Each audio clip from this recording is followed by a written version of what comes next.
டிரைவருக்கும் பஸ்ஸுக்கு வெயிட் பண்ணிட்டு இருந்த ஒரு முதியவருக்கும் இடையே உக்கடம் பஸ் ஸ்டாண்டில் ஒரு பெரிய வாக்குவாதமே போயிருக்கு. பொள்ளாச்சி டு மேட்டுப்பாளையம் போகிற அந்த ஒரு பஸ் வந்து பார்த்திங்கன்னா உக்கடம் பஸ் ஸ்டாண்டுக்குள்ளே என்ட்ரு ஆகிருக்கு. ஸோ என்ட்ரு ஆகிற இடத்துல ஒரு முதியவர் நின்றுட்டு இருந்திருக்கிறாரு.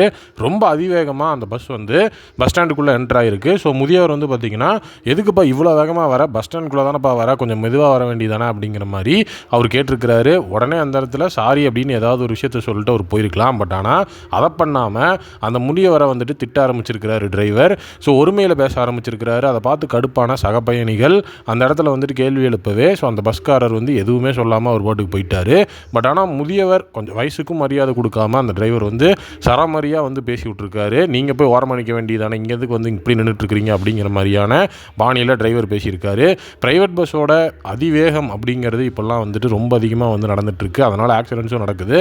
டிரைவர் கொஞ்சம் வந்துட்டு பெரியவங்களுக்கு மரியாதை கொடுத்து அவங்களுடைய அந்த வேகங்களையும் குறைச்சிக்கிட்டாங்க அப்படின்னா விபத்துகளில் இருந்தும் காப்பாற்றப்படலாம். எந்த விதமான அசம்பாவிதமும் நடக்காமல் இருக்கும். இதை பற்றி உங்களுடைய கருத்துக்களை கமெண்ட் செக்ஷனில் சொல்லுங்கள்.